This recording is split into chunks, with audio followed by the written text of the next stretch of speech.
सीतानगर गांव में दुर्गा नाम की एक लड़की रहा करती थी, जो कि बहुत ही सुंदर थी।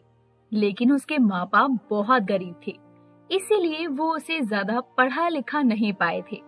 समय गुजरता है और अब दुर्गा शादी के लायक हो गई थी, इसीलिए उसके माँ बाप उसकी शादी मोहन नाम के एक लड़के से कर देते हैं। दुर्गा शादी करके अब किशनगढ़ गांव आ जाती है। सब कुछ अच्छा चल रहा था कि एक दिन दुर्गा की सास दुर्गा से कहती है, बहू, तुझे इस घर में आए 2 महीने हो गए हैं और तूने इस घर को अच्छे से संभाल लिया है। मैं तो अब बस ये चाहती हूँ कि तू मुझे जल्द से जल्द पोते का मुंह दिखा दे। दुर्गा ये बात सुनकर शर्मा जाती है और वहां से चली जाती है। ऐसे ही दिन गुजरते हैं और एक दिन जब मोहन अपने कमरे में बैठा हुआ था, तो अचानक ही उसे दिल में दर्द होता है और दिल के दौरे से उसकी मौत हो जाती है।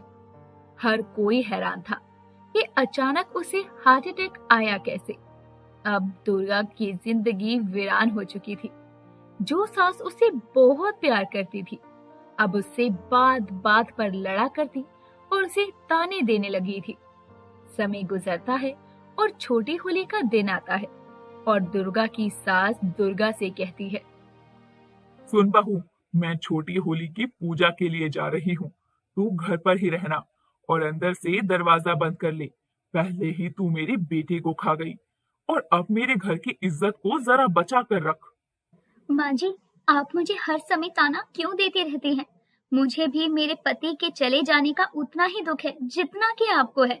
आखिर वो इस दुनिया में नहीं रहे, इसमें मेरी क्या गलती है? बस बस, मैं सब जानती हूँ तेरे नाटक। उस रात उस कमरे में तू और मेरा बेटा ही थे और अचानक ही मेरे बेटे की मौत की खबर आ गई।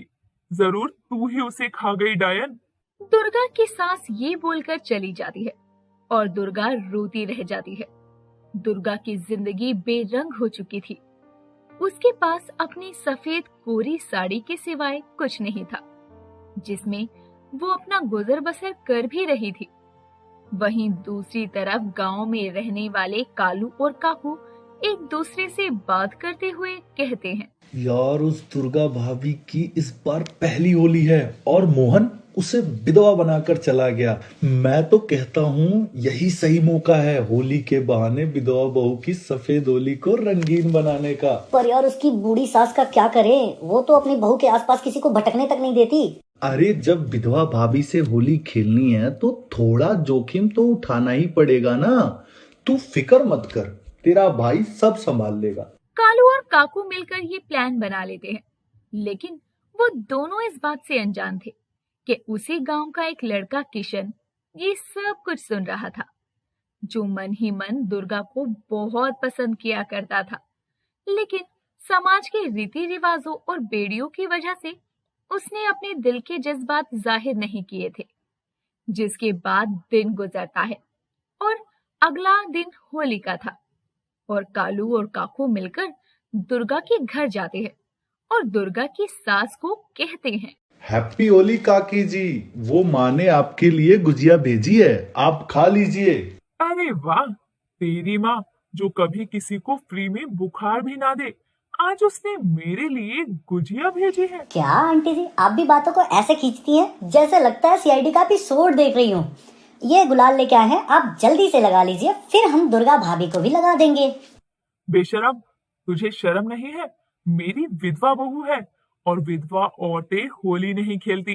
गुजिया दे दी ना, चलो अब निकलो यहाँ से। दुर्गा की सास ये बोलकर दोनों को वहां से भेजकर दरवाजा बंद कर देती है और ये सब होते देखकर काकू कहता है, यार, ये तो गलत हो गया। मैंने सोचा था कि आज ताजमहल पर रंग डालकर उसे लाल किला बनाकर ही दम लूंगा, यानी कि विधवा भाभी के साथ रंगीन होली खेल कर ही रहूंगा। लेकिन उसकी बुढ़िया सास ने मेरा सारा काम खराब कर दिया। कुछ काम खराब नहीं हुआ। तू अपने भाई को कम समझता है क्या? तुझे क्या लगता है मैंने उन्हें ऐसे ही मुफ्त में गुजिया दे दी? उन गुजियों में भांग मिली हुई थी। थोड़ी देर में दोनों सास और भौजाई खाकर धुत हो जाएंगी। उसके बाद हम दुर्गा भाभी के साथ जी भरकर होली खेलेंगे। कालू ये बोलकर हंसने लगता है और काकू भी साथ में मुस्कुराता है। लेकिन किशन, जो कि उन दोनों का पीछा कर रहा था, वो उनकी सारी बातें सुन चुका था। वहीं दूसरी तरफ दुर्गा की सास खुद तो गुजिया खा लेती है, लेकिन दुर्गा को गुजिया नहीं देती। दुर्गा बहुत उदास थी, क्योंकि उसने कभी नहीं सोचा था कि इस तरह से उसकी होली बेरंग हो जाएगी।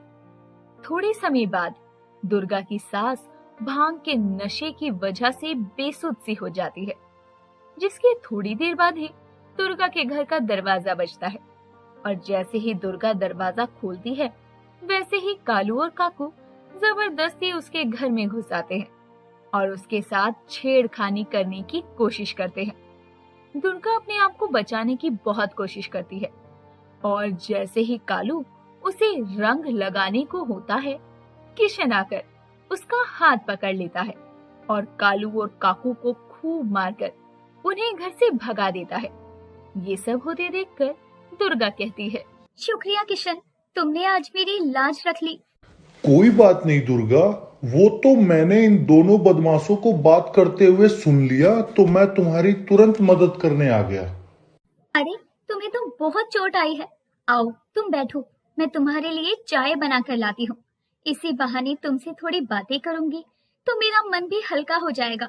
दुर्गा को ये सुनकर बहुत अच्छा लगता है और उसे किशन कुछ अपना सा लगता है, जिसके बाद वो दोनों एक दूसरे को एकटक देखने लगते हैं। और फिर दुर्गा किशन के लिए चाय और कुछ दवा लेकर आती है, जिसके बाद किशन घंटों दुर्गा के घर बैठकर उससे बातें करता है। जिसके थोड़ी देर बाद ही दुर्गा की सास को होश आता है और वो दोनों को एक साथ देखकर दुर्गा को खूब खरी खोटी सुनाती है। और ये सब होते देखकर दुर्गा को बहुत गुस्सा आता है, क्योंकि उसके सब्र का बांध टूट जो गया था। और वो अपनी सास को कहती है, माँ जी बस करिए, किशन ने तो मुझे बचाया है। वो बदमाश काकू और कालू हमें भांग वाली गुजिया देकर गए थे, जिसे खाते ही आप बेसुध हो गई थी। ये तो किशन आया और उसने मेरी इज्जत को तार तार होने से बचा लिया, वरना आपकी बहू की कोरी साड़ी बदनामी के रंग से रंग चुकी होती। और जिसने आपकी बहू की इज्जत को बचाया है, आप उसी को सुनाए जा रही हैं। मैंने आज तक आपसे कुछ नहीं कहा, आपने मुझे जो ताने दिए मैंने सुन लिए, क्योंकि मैं हमेशा से आपको अपनी माँ मानती आई, लेकिन आपने मुझे अपनी बेटी कभी नहीं माना। अगर आप मुझे अपनी बेटी मानती ना, तो कभी भी मुझ पर इस तरह का लालचन नहीं लगाती। दुर्गा की इस बात को सुनकर दुर्गा की सास को अपनी गलती का एहसास होता है कि वो किस्मत के खेल को दुर्गा का किया समझती रही। उसने अपने बेटे की मौत का इल्जाम भी दुर्गा पर लगाया और अब काकू और कालू की हरकत का इल्जाम भी दुर्गा के मत्थे मढ़ दिया, जिसके बाद उसे अपनी गलती का एहसास होता है और वो अपनी बहू से हाथ जोड़कर माफी मांगती है। इसी के साथ कुछ समय गुजरने पर वो किशन के जज्बातों को समझकर दुर्गा से उसकी शादी भी करवा देती है, जिसके बाद दुर्गा की सास की बेरंग विधवा बहू की होली उसके बाद कभी भी बेरंग नहीं